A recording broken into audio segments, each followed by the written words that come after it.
Hi folks, hope everybody's okay. We're looking at this book and we're looking at the resurrection in Judaism.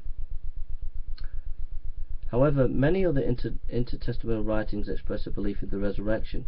This is at page 53. One of the most vivid resurrection hopes is found in the Maccabees, a historical book written in the 1st century BC.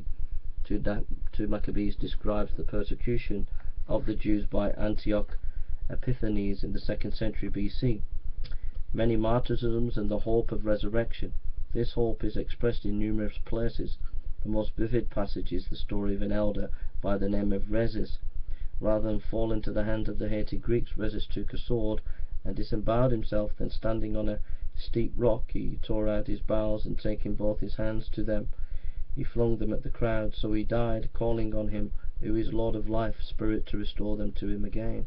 2 Maccabees 14:46. Here is the idea of bodily resurrection of the crudest physical sort. A variant idea of resurrection is found in the Apocalypse of Baruch, a writing of the late 1st century AD. The author of Baruch was overwhelmed by the tragedy of the destruction of Jerusalem. Reflecting on the evils of this life, he sees hope only in the world to come, including the resurrection of the righteous. Baruch asks what form of the righteous will be raised in the last day. He is told, "The earth shall then assuredly restore the dead, which it now received in order to perceive them. It shall make no change in their forms, but as it has received, so shall it preserve them, and it is delivered them unto it. So also shall it raise them, for this then it will be necessary to show to the living that the dead have come to life again, and that those who are departed have returned again. And it shall come to pass, when they have severely recognized those whom they now know, then their splendor shall be glorified in changes, and the form of their face shall be turned into the light of their beauty, that they may be able to acquire and receive the world which does not die, which is then promised to them. They shall be transformed into the splendor of angels, and time shall no longer age them.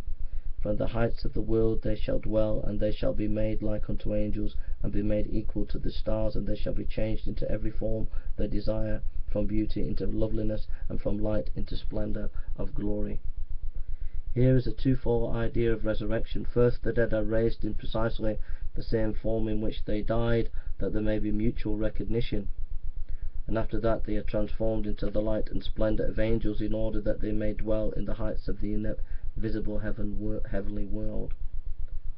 Another apocalypse written at about the same time is the Apocalypse of Ezra, usually designated for Ezra. This book, together with several additional chapters included in the Apocrypha under the name of 2 Esdras.